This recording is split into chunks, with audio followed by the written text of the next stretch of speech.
আসসালামু আলাইকুম প্রিয় দর্শক, অন্য মঞ্চের আলাপচারিতায় আপনাদের সকলকে আমন্ত্রণ জানাচ্ছি।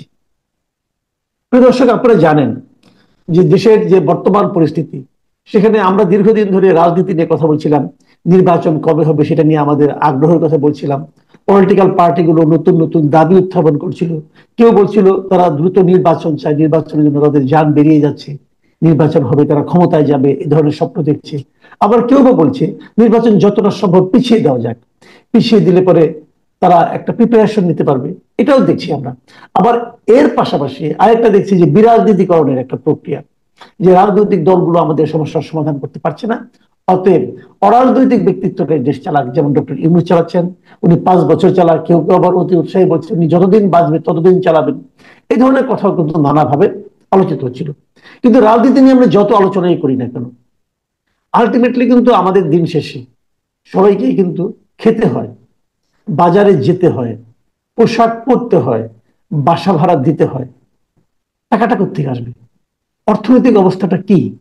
দেশের অর্থনৈতিক অবস্থা কি ভালো? দেশের অর্থনৈতিক অবস্থা সামনের দিনগুলিতে কেমন হবে? এগুলো নিয়ে কিন্তু আসলে আমরা আলোচনা একটু কমই করি। কিন্তু অবস্থা এখন এমন একটা অবস্থান দাঁড়িয়েছে যে অর্থনৈতিক কিছু কিছু অবস্থা ভালো।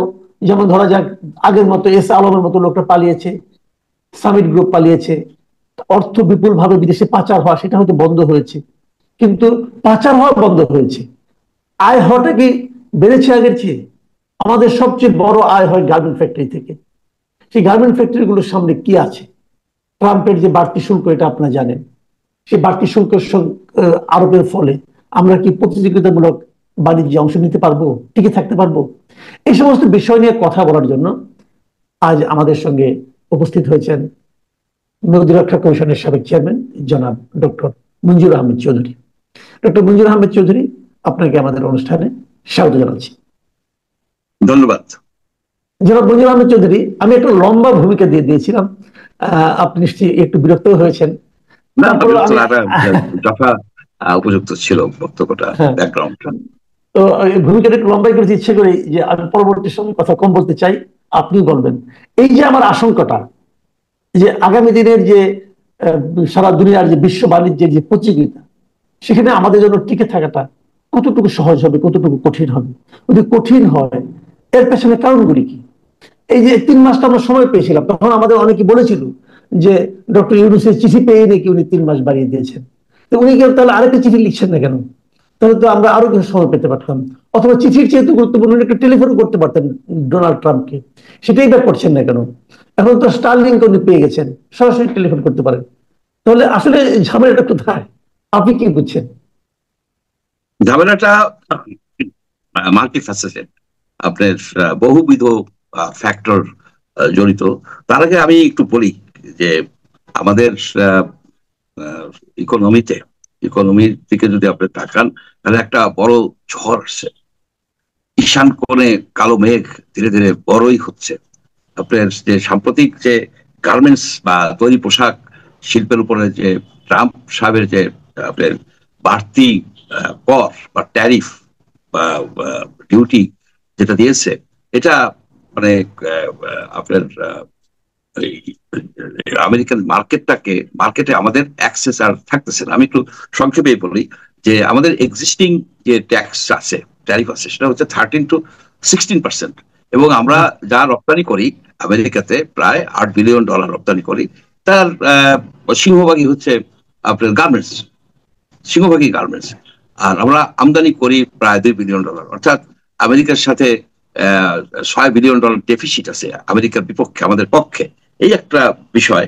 এবং বলা হয় যে এই ডেফিসিট যদি আপনার করা যায়, মানে ডেফিসিটটাকে যদি আপনার ব্যালেন্স করা যায়, অর্থাৎ যদি আমেরিকা থেকে আমরা আরো $6 বিলিয়ন বা $7 বিলিয়ন জিনিসপত্র ইম্পোর্ট করি, যেমন তুলা, গম, soybean, agriculture product, machineries, military hardware ইত্যাদি যদি আমরা ইম্পোর্ট করি, তাহলে ডেফিসিট পূরণ হয়ে যাবে এবং আমাদের এই যে 35% নেমে একটা পর্যায়ে আসবে, যেটা আমাদের কম্পিটিং দেশ ভিয়েতনাম, ইন্ডিয়া, চায়না, এদের সাথে আমরা মালয়েশিয়া, ইন্দোনেশিয়া, এদের সাথে আমরা কম্পিট করতে পারবো সমান তালে। কিন্তু ঘটনাটা কিন্তু অতটা সহজ না। আপনার যে শুধু যে ডেফিসিটের জন্য যেটা করা হয়েছে তা তো না। আরেকটা বিষয় এটা লক্ষণীয়, যে বাংলাদেশের টোটাল এক্সপোর্টের 87% হচ্ছে তৈরি পোশাক শিল্প। এখন এই তৈরি পোশাক শিল্পের মধ্যে যে সিঙ্গেল লার্জেস্ট ডেস্টিনেশন কান্ট্রি হচ্ছে ইউএসএ, তারপরে ইউরোপিয়ান ইউনিয়ন, সব কান্ট্রি মিলাইয়া হচ্ছে 20-22 বিলিয়ন ডলার, তারপরে আছে যুক্তরাজ্য, কানাডা, ইত্যাদি এই রাষ্ট্রগুলি। সুতরাং আমেরিকা আমাদের জন্য, আমাদের তৈরি পোশাকের জন্য খুবই গুরুত্বপূর্ণ। এটা যদি আমরা হারাই তাহলে আমাদের যেটা হবে যে এই যে 20% 25% যে এক্সট্রা প্রোডাকশন ক্যাপাসিটি, কারখানা, লেবার সব মিলে, ইনভেস্টমেন্ট মিলে, এইটা তখন ইউরোপিয়ান ইউনিয়নের যে মার্কেটটা, যুক্তরাজ্যের যে মার্কেটটার কাস্টমারদের সাথে জন্য তারা একটা অসুস্থ প্রতিযোগিতায় লিপ্ত হবে। সিক আপনার যে এটা আনহেলথি কম্পিটিশন কিন্তু আমাদের টোটাল গার্মেন্টস ইন্ডাস্ট্রিকে সিক করে ফেলবে। এটা এখন কেন এরা আপনার এই ট্যারিফটা দিল? ডেফিসিটের কথা যদি বলা হয়, বারে বারে বলা হচ্ছে যে ডেফিসিটের জন্য এটা দেওয়া হয়েছে, ডেফিসিট পূরণ করলে হবে। এটা কিন্তু সঠিক না। আপনি দেখেন যে ভিয়েতনামের সাথে বর্তমানে আমেরিকার ডেফিসিট কত জানেন? $123.5 বিলিয়ন 2024 সালে। ইন্ডিয়ার সাথে আমি জিনিসটা বোঝার চেষ্টা করি। তার মানে ভিয়েতনাম যে পরিমাণ আমেরিকাকে রপ্তানি করে আর যে পরিমাণ আমদানি করে, তার মধ্যে এটা হলো গ্যাপ। এটা হলো গ্যাপ। ইন্ডিয়ার সাথে আমাদের 6 বিলিয়নের একটু বেশি, আমাদের 6 বিলিয়নের একটু বেশি। আপনি যদি ইন্ডিয়া, বেশি না, আমাদের গ্যাপ বেশি না। ইন্ডিয়ার সাথে $45 বিলিয়ন আপনার মানে ট্রেড ডেফিসিট আমেরিকার বিপক্ষে। আপনি যদি আরো কয়েকটা, সাউথ কোরিয়ার $66 বিলিয়ন, আমি এরকম অনেক উদাহরণ দিতে পারি। অর্থাৎ ডেফিসিট মেইন কজ না। এবং এই যে ট্যারিফের সাথে জিওপলিটিক্যাল এবং আপনার সুশাসন। এখানে আরেকটা জিনিস আপনি দেখেন, এই যে ট্যারিফের সাথে কিন্তু আরেকটা জিনিস জয়েন করে দিচ্ছে। সেই জয়েন করে দিচ্ছে যে এই 40% রুলস অফ অরিজিন অনুসারে 40% থ্রেশহোল্ড করছে। অর্থাৎ 40%-এর বেশি বাইরের জিনিস আপনার কাপড় চোপড়ের মধ্যে তৈরিতে আপনি ইউজ করতে পারবেন না। ওভেন ইন্ডাস্ট্রিতে কমপক্ষে 70% হচ্ছে চায়না বা অন্যান্য দেশের থেকে। সুতরাং এইটাও তারা মানে পূরণ করতে পারবে না। অর্থাৎ ইম্পোর্ট যদি আপনি করেনও, এক্সপোর্ট যদি করেনও, সেখানে ট্রান্সশিপমেন্টের এটা পড়ে যাবে। ট্রান্সশিপমেন্ট হলে আপনি দেখাইতে হবে কোন কোন প্রোডাক্ট কোথায় তৈরি করছেন, মানে শেষ। এবং ট্রাম্প সাহেব নাকি কোথাও কমেন্ট করছে যে বাংলাদেশ থেকে যে প্রোডাক্টটি আসবে, যে কনসাইনমেন্টটি আসবে, আমি ওটাকে ট্রান্সশিপমেন্ট হিসেবে দেখাবো। ট্রান্সশিপমেন্ট হিসেবে দেখাইতে হলে ওটাকে হোল্ড করবে, তার প্রত্যেকটা আইটেমকে বলবে যে তোমার দেশে তৈরি হয়েছে কিনা সেটা প্রমাণ করো। এই প্রমাণ খুবই কঠিন। এই প্রমাণ যারা ইম্পোর্ট করে, এক্সপোর্ট করে, তারা জানে ইট ইজ ভেরি ডিফিকাল্ট। অর্থাৎ ট্রাম্প সাহেব যেটা করছে, বাংলাদেশের এক্সপোর্টটাকে ইউএস মার্কেটে প্র্যাকটিক্যাল সে বন্ধ করে দিচ্ছে। বন্ধ করার কারণটা হচ্ছে বহুবিধ। তার মধ্যে যে এই যে আলোচনা হয়েছে এদের সাথে, এই যে লাস্টে বা আগে, তিনটা বিষয় নিয়ে। একটা হচ্ছে শুল্কর বিষয়, আর একটা কিন্তু সুশাসন, গুড গভর্নেন্স, সুশাসন। আর একটা বিষয় হচ্ছে জিওপলিটিক্যালি হচ্ছে যে আমেরিকা হচ্ছে আমাদের সিঙ্গেল লার্জেস্ট ইম্পোর্টার, আর চায়না হচ্ছে সিঙ্গেল লার্জেস্ট সাপ্লায়ার। এখন আমেরিকার সাথে চায়নার একটা দ্বন্দ্ব আছে, বিরাট দ্বন্দ্ব। চায়নার ডমিনেন্সকে সে ঠেকাতে চায়। চায়নার সাথে যাদের ভালো সম্পর্ক, চায়নার উপর ভিত্তি করে যারা বড় বড় ব্যবসা করতে চাচ্ছে, যেমন বাংলাদেশ, চায়নার উপর ভিত্তি করেই কিন্তু গার্মেন্টস ইন্ডাস্ট্রিতে তার দাঁড়াই আছে। সুতরাং ডিকাপলিং করতে চাচ্ছে, চায়না থেকে আমাদেরকে সরে যেতে হবে। এবং এই কথাও বলা হয়েছে, তুমি চায়নার পরিবর্তে রিজিওনাল অন্য জায়গা থেকে নাও না কেন, অর্থাৎ ইন্ডিয়া থেকে তুমি মালপত্র কিনো না কেন। আর একটা বিষয় কিন্তু খুব জটিল। সে বিষয়টা হচ্ছে যে তারা এই যে বর্তমানে গভর্নমেন্টের কার্যক্রমে সন্তুষ্ট না, সুশাসনের কথা আনছে না। দেখেন এই যে মারামারি হচ্ছে, খুন হচ্ছে, পাথর দিয়ে ওপেনলি মানুষজনকে মেরে ফেলা হচ্ছে, এগুলি তারা লাইক করে না। দ্বিতীয় কথা হচ্ছে যে ইসলামিক মৌলবাদ, ডক্টর ইউনূসের যে রিলায়েন্স ক্ষমতায় থাকার জন্য সে ইসলামিক মৌলবাদী হিজবুত তাহরীর লোকজন তার এমপ্লয়মেন্টে আছে, তাদেরকে সে অ্যাপয়েন্টমেন্ট দেয়, তারপরে প্রসিডিং করে অ্যাপয়েন্টমেন্ট দেয়। হিজবুত তাহরীতে আপনার জেল খাটা লোকরে সে স্পেশাল অ্যারেঞ্জমেন্ট করে, স্পেশাল কার্যক্রম করে, প্রসিডিং করে তাকে যে এই যে একটা গভর্নমেন্টের হাই পজিশন দিচ্ছে, এটা কিন্তু আমেরিকান গভর্নমেন্ট ভালো দৃষ্টিতে দেখে নাই। অনেকেই বলে যে তার মন্ত্রিসভায় হিজবুত তাহরীর লোক আছে, আমি উল্লেখ করলাম না। এবং জামাতেরকে তো সে সাহায্য করতেছে। অর্থাৎ ডক্টর ইউনূস এখন ইসলামিক মৌলবাদী শক্তির উপরে ভিত্তি করে ক্ষমতায় থাকতে চাচ্ছে, এটা আমেরিকা পছন্দ করতেছে না। That's the main issue. এই ইস্যুটা কিন্তু এই শুল্ক আলোচনা করে হবে না। আর ইউনুস সাহেব যেটা করছে যে সম্পূর্ণভাবে সেই এই যে ব্যবসায়ী যারা আছেন তাদের সে পিঠে পৃষ্ঠাঘাত, এই যে ছুরিকাঘাত করছে পৃষ্ঠে। কারণ যখন আপনার যে 2রা এপ্রিল 7 এপ্রিলে যে এই অ্যানাউন্সমেন্টটা করা হলো 37%, তারপরে 3 মাস সময় ছিল, কিন্তু 3 মাস কিন্তু সে পোস্টপোন করছিল। এই 3 মাসে ডক্টর ইউনুস কি করছে, ভিয়েতনাম যেমন একটা আপনার ওই টাস্ক ফোর্স করছে, এইখানে উনি পাঠাইছে কাকে আলোচনা করার জন্য, ওনার সিকিউরিটি এক্সপার্ট অ্যাডভাইজার তাকে পাঠাইছে। সে কোনো গার্মেন্টস এর মালিকদের সাথে যোগাযোগ করে নাই, ফরেন মিনিস্ট্রির সাথে যোগাযোগ করে নাই, এবং কি সে বাণিজ্য মন্ত্রণালয়ের সাথে যোগাযোগ করে নাই, কারোর সাথে যোগাযোগ করে নাই। এই লোকটা জায়গায় জায়গায় লো লেভেলের লোকজনের সাথে ওই স্টেট ডিপার্টমেন্ট এখানে সেখানেই করছে, কোনো পাত্তাই পায় না। হু আর ইউ? তুমি তো রাইট ম্যান, আমি তোমার সাথে কথা বলবো কেন ট্রেডের নিয়ে? যার ফলে ভ্যালুয়েবল সময় নষ্ট হয়ে গেছে। লাস্টে আপনি ধরেন এই 2রা জুলাইতে কি মাহবুবুর রহমানকে পাঠাইছিল, এই সচিব তাকে পাঠাইছিল, লাস্ট মোমেন্টে আইসে যে 2য় দফা, সেইখানে একটা ফুল ফ্লেজ করছে, তো সেগুলো তো গার্মেন্টস এর প্রতিনিধিদেরকে নেয় নাই, যারা সবচেয়ে বেশি ক্ষতিগ্রস্ত হবে।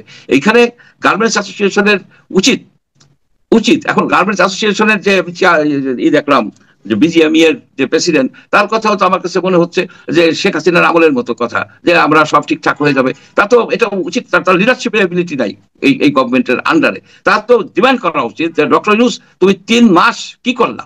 তুমি 3 মাস এখানে একটা লোককে পাঠাইলা কেন? ওইখানে আলোচনা যে হয় যে ডক্টর ইউনূস যে মৌলবাদী লোকজনকে নিয়ে ক্ষমতায় আছে, ওই আলোচনা ওইটাকে করা হয়, মানে হাইলাইট করা হয়, ওইটা যেন কেউ না জানতে পারে। ওইটাকে হাইড করার জন্যই এই খলিলকে দিয়ে সেই কাজ করেছে। করার ফলে বাংলাদেশের যেটা সবচেয়ে বেশি সম্ভাবনাময় এবং যার উপর ভিত্তি করে আমরা টিকে আছি, সেই ইন্ডাস্ট্রিকে উনি সিক করে দিচ্ছে। ওনাকে এখানে সবাই বলছে যে ওনার সাথে আমেরিকার খুব খাতির আছে বা এটা আছে, বিশ্বের দরবারে যায়, ওনার সাথে দেখা করে না। এই যে কাতারের আমি দেখা করে নাই ওনার সাথে, এই ইউকের প্রধানমন্ত্রী দেখাই করেন, উনি যে বসেছিল। এখন উনি ট্রাম্প সাহেবকে ফোন করে না কেন? উনি তো প্রেসিডেন্সিয়াল মেডেল পাওয়া, কংগ্রেচুলাল মেডেল পাওয়া লোক, রাইট? তো উনি এটা ফোন করে না কেন যে আমার জন্য এই হয়ে গেছে? Yunus is the problem, is the part of the problem, not part of the solution. ওনার জন্যই কিন্তু এটা হচ্ছে। উনি কেন মৌলবাদীদের দিয়ে করতেছে? কেন উনি এইসব নানাবিধ ধান্দাবাজি করে আপনার বাংলাদেশের এই পরিস্থিতিটাকে গোলাট করে ফেলছে? এই পয়েন্টেই কিন্তু আসলে ওনার রিজাইন করা উচিত। রিজাইন না করলে কিন্তু এটা হবে না। এবং ওয়াশিংটনের বিভিন্ন মহলে, উচ্চ মহলেই আছে যে ইউনূস বাংলাদেশকে একটা মৌলবাদী রাষ্ট্রে রূপান্তরিত করার সকল প্রক্রিয়া সম্পন্ন করছে, সুতরাং হি শুড লিভ। এটা কিন্তু সবাই জানে, সবাই এটা নিয়ে আলোচনা করে। আমার কাছে কিছু কিছু লোকজন তো আমাদেরও আছে পরিচিত, আমরা তো একেবারে বিচ্ছিন্ন কোনোই না, সবই ওনার খলিল জানে সবকিছু। খলিল কোন জায়গায় গেছে? আপনি তো আসলে কিন্তু একটা ভয়াবহ অভিযোগই আপনি উত্থাপন করলেন বলে আমার কাছে মনে হচ্ছে। সেটা হলো গিয়ে, আমরা তো সবাই জানতাম যে যুক্তরাষ্ট্রের সঙ্গে ডক্টর ইউনূসের সম্পর্ক খুবই ভালো, এবং যুক্তরাষ্ট্র ওই যে মাহফুজদের নিয়ে গেল, ওখানে যাওয়ার পর ওখানে বিরাট সম্বর্ধনা পেলেন, তৎকালীন যুক্তরাষ্ট্রের প্রেসিডেন্ট ওনাকে জয়ে ধরলেন। তো এই যে বিষয়গুলো, এখন এই যুক্তরাষ্ট্রের সঙ্গে ওনার যে খুব ভালো সম্পর্ক বলে যেটা মিথ চালু ছিল, প্রচারিত ছিল, এটা কি আসলে সঠিক না? নাকি যুক্তরাষ্ট্রের একটা অংশের সঙ্গে সম্পর্ক আরেকটা অংশের সঙ্গে নাই? বিষয়টা আসলে কি? এখানে তো বাস্ট, উনি তো এনজিও করে বেড়াইছে। এখানে ক্লিনটন গেছে, সেখানে গেছে আপনার বাইডেন গেছে, এটা খারাপ, এটা ডেমোক্র্যাট। এবং উনি এই ট্রাম্প ইলেকশন উইন করার পরেও উনি জর্জ সরোজের ছেলেকে বাংলাদেশে ওয়েলকাম করছে। তো উনি তো ডেমোক্র্যাটদের সাথে জড়িত, গভীরভাবেই জড়িত, তারা ওনাকেই করে, মানে ওয়েলকাম করে। কিন্তু উনি যেটা বুঝতে পারে নাই যে একটা ব্যালান্স রিলেশনশিপ ওনার রাখা হচ্ছে। উনি কি কোনো একটা রিপাবলিকান সিনেটরের সাথে টেলিফোনে উঠে কথা বলার মতো সম্পর্ক ডেভেলপ করছে? ইচ্ছে করে করতে পারতো, কিন্তু উনি হচ্ছে একেবারে ডেমোক্রেটিক ক্যাম্পের একজন মানে কি ক্যাম্পেইনার। উনি প্রথমবার যে ট্রাম্পের যে ইলেকশনে উইন করলো ট্রাম্প, সে সময় হিলারি ক্লিনটনের পক্ষ হয়ে উনি ইউরোপে তদবির করছে। সেখানে শোনা যায় যে গ্রামীণ আমেরিকার থেকে অনেক টাকা ডোনেট করছে তাদের ক্যাম্পেইন ফান্ডে। এবং ট্রাম্প একদিন কোশ্চেনও করছে যে what is that microfinance guy, ইউনুসের কথা। সুতরাং he is not in good book now থাকতে পারে, কিন্তু ওরা তো ডেভেলপ করা উচিত ছিল, ওরা তো এই বিষয়টা। এবং সেইখানে এই যে যদি একটা টাস্ক ফোর্স করতো, এই 90 দিনের মধ্যে যদি সেই টাস্ক ফোর্স সেখানে যে বিভিন্ন লেভেলে যদি লবিং করতো, এবং আমি এটা জানতে পারছি যে গার্মেন্টস এর লোকজন তারা বলছে রিপাবলিকান লিঙ্কড কোন লবিস্ট ফার্মকে নিয়োগ দেন, হি রিফিউজড, হি রিফিউজড। এখন মানে এখানে আমি একজন ডক্টর ইউনূস কোন লবিস্ট ফার্মকে নিয়োগ দিতে রাজি হন নাই? না, রাজি হন নাই, এটা পত্রিকায় আসছে এবং তারা অভিযোগ করছে। অ্যাকচুয়ালি এটা আমি জানি যে অনেক গার্মেন্টস এর মালিক, বেশ কিছু গার্মেন্টস এর মালিক নিজেরাই ওয়াশিংটনে যায় নিজেদের উদ্যোগে লবিং করার চেষ্টা করছে, তারা তো আগাইতে পারেনি, কারণ তারা তো অফিসিয়াল ডেলিগেশনের মধ্যেই পড়ে না, নেই নেই তাদেরকে। এখন তাকে ডাইরেক্টলি কোশ্চেন করা উচিত বিজিএম এর লিডারশিপের, যে আপনি 90 দিনের মধ্যে কেন একটা একটা টিম ফর্ম করেন নাই? আপনি টিম ফর্ম করছেন কবে? একদম লাস্ট মোমেন্টে আসে। এখন বলতেছে কি এই যে 1 আগস্টে এর মধ্যে হয়ে যাবে। 1 আগস্টের মধ্যে কি হবে? 1 আগস্টের মধ্যে কি হবে? কিছুই হবে না। এটা এটা ফেল ই করে গেছে, অনলাইনে মিটিং ঠিক করবে আছে, হয়তো। যদি না হয়, আমি ধরে নিলাম আপনার আশঙ্কা সত্য হলো, আমরা খারাপটাই ধরি, তাহলে আমাদের প্রিপারেশন নেওয়াটা সহজ হবে। তো আপনি যেটা বলছেন যে কিছু হবে না, যদি না হয়, যদি এই 35% আমাদের উপর বজায় থাকে, তাহলে আমাদের গার্মেন্টস ফ্যাক্টরিগুলির ভবিষ্যৎ কি? অথবা আমাদের এই গার্মেন্টস ফ্যাক্টরিগুলোতে যে বিপুল সংখ্যক মানুষ, বিশেষত নারী, যারা নাকি এখানে তাদের জীবিকা নির্বাহ করছে, তাদের এবার ভবিষ্যৎ আপনি কি দেখছেন? আচ্ছা, অলরেডি তো এফেক্ট এসে গেছে। আপনি ওয়ালমার্ট অর্ডার ক্যান্সেল করছে, পোস্টপোন করছে। আমেরিকার যতগুলি অর্ডার আছে 28 জুলাইয়ের আগ পর্যন্ত যেগুলি শিপমেন্ট হবে, এটা এক্সেম্পট। এটা মানে আগের ট্যারিফ অনুসারে যাবে, সেটা ওকে আছে। কিন্তু কিন্তু এর পরের যে এগুলি হবে, শিপমেন্ট গুলি হবে, তাদেরকে এই যে 35%, তারপরে আপনার ওই রুলস অফ অরিজিন মাইনা যাইতে হবে, অর্থাৎ সব অর্ডার ক্যান্সেল হয়ে যাচ্ছে, সব অর্ডার। কোনো অর্ডার আর আমেরিকার মার্কেট আপনার অলরেডি হারাই ফেলাইছেন। এটাকে রিগেইন করতে হলে, ডক্টর ইউনূসের তার টিম সহ রিজাইন করে যেতে হবে, যদি বাংলাদেশের গার্মেন্টস ইন্ডাস্ট্রিকে ইনফ্যাক্ট অর্থনীতিকে বাঁচাইতে হয়। রিজাইন করা আর একটা সরকার যদি গঠিত হয়, তাহলে এটাকে রিভার্স করবে। এই এমন কথাও আছে, চাউর আছে ওয়াশিংটনে, যে উনি রিজাইন করলে 1 মাসের মধ্যে আমরা বাংলাদেশের ট্যারিফকে, গার্মেন্টস ট্যারিফকে ভিয়েতনামের সমান করে দেবো। ভিয়েতনাম হচ্ছে আমাদের মেইন কম্পিটিটর, কিন্তু আরো কম্পিটিটর ডেভেলপ করছে। আপনি যেমন জর্ডান কিন্তু আপনার গার্মেন্টস রপ্তানি করে এই আমেরিকাতে, ভালোই রপ্তানি করে, $1.5 বিলিয়ন। সেখানে বাংলাদেশি কর্মীরা কিন্তু আছে, জর্ডানে অনেক কর্মী আছে। জর্ডানের উপরে মাত্র 20% ট্যাক্স দিছে, বাংলাদেশের থেকে 15% কম। জর্ডানের 20% ট্যাক্স দিছে, আর ধরেন 18%।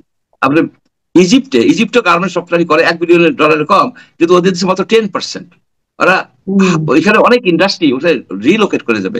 বাংলাদেশের যে ইন্ডাস্ট্রিগুলি অনেকগুলি আমরা গত বছর ভালো করছি, কেন? চাইনিজদের উপর চাপ সৃষ্টি করার ফলে চায়নার অর্ডার বাংলাদেশে চলে আসছে, অনেক অর্ডার চলে আসছে, কিছু কিছু ইন্ডাস্ট্রিও চলে আসছিল। এবং অনেক ইন্ডাস্ট্রি আছে তো ইন্ডিয়ান ওন্ড, তারা এখন কি করবে, they will relocate to other countries. ভিয়েতনামে যাবে, আপনার ইসে যাবে, থাইল্যান্ডে যেতে পারে, তারপরে জর্ডান, তারপরে ইজিপ্ট, ইথিওপিয়া।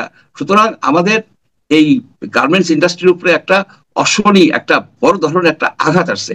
এই আঘাতটা ডক্টর ইউনূস বুঝতে পারে নাই কেন, বা তার টিম বুঝতে পারে নাই কেন? তাদেরকে আই অ্যাকিউজ দেম যে বাংলাদেশের অর্থনীতিকে তারা পঙ্গু করে দিছে, অথচ এই আমেরিকা দ্বারা, অথচ এই আমেরিকান প্লাটিনাম কার্ড দেখাইছে যে আমার আমেরিকার কানেকশন আছে, কিন্তু এটা প্লাটিনাম কার্ড না, সিলভার কার্ডও না, ওনার কোনো আমেরিকান কার্ডই নাই, কোনো দেশের কার্ড নাই। ওনার এই ফেলিওরের জন্য আই অ্যাকিউজ হিম। ওনাকে জবাবদিহিতার মধ্যে আনা উচিত যে আপনি কেন ওই 90 দিনের মধ্যে একটা টাস্ক ফোর্স করেন নাই? কেন আপনার যারা সবচেয়ে বেশি ক্ষতিগ্রস্ত হবে, এই যে ইন্ডাস্ট্রি মালিকগুলি, তাদেরকে আপনি কনফিডেন্সে নেন নাই কেন? আপনি কেন বাণিজ্য মন্ত্রণালয়কে ইনভলভ করেন নাই কেন? বাণিজ্য বাণিজ্য যে অ্যাডভাইজার, তার উচিত ছিল যে আপনি যেটা করতেছেন তার খোঁজ রাখে নাই, যে আপনি যেটা করতেছেন সেটা আমাদের নিজের পায়ে কুড়াল মারতেছেন, আপনি ধ্বংস করে দিচ্ছেন দেশের ইকোনমিকে। আপনি দেখবেন এফেক্ট তো শুরু হয়ে গেছে, এটা অর্ডার ক্যান্সেল হইতেছে, দেদার আসছে, এবং 1 আগস্টের মধ্যে যে এটা কোনো শুরু হবে আই ডোন্ট এক্সপেক্ট। জি, অনেক ধন্যবাদ, অনেক ধন্যবাদ ডক্টর মঞ্জুর আহমেদ চৌধুরী। আসলে মানে আপনি একটু ভয় দেখালেন, আমি ভয় পেলাম, কিন্তু আসলে এটাই হতে বাস্তবতা। আপনি যেভাবে বাস্তবতাটাকে বিশ্লেষণ করলেন, এটা যদি সত্য হয়, তাহলে তার সামনে বড় একটা অশনি সংকেত আসলে আমরা দেখতে পাচ্ছি, এবং একটা ভয়ঙ্কর পরিস্থিতিতে দেশ পড়তে যাচ্ছে। এবং দেশের একটা বিশাল জনগোষ্ঠী, প্রায় আমার তো মনে হয় প্রায় 7-8 লাখ লোক মানে বেকার হয়ে যাবে রাতারাতি। সেই সমস্যা কিভাবে 8 থেকে 10 লাখ, এটা তো একটা বিরাট সমস্যা। প্রিয় দর্শক, আপনারা শুনলেন ডক্টর মঞ্জুর আহমদ চৌধুরীর বিশ্লেষণ। আমরা আসলে সামনে কোন বাস্তবতার মুখোমুখি দাঁড়িয়ে আছি, এটা নিয়ে আমাদের এখন সবাইকে চিন্তা করতে হবে। যার চিন্তা করার কথা যদি ওনারা চিন্তা না করেন, ওনাদেরকে চিন্তা করতে বাধ্য করতে হবে, কারণ এই দেশটা কিন্তু আমাদের। প্রিয় দর্শক, এখন এ পর্যন্তই। আল্লাহ হাফেজ।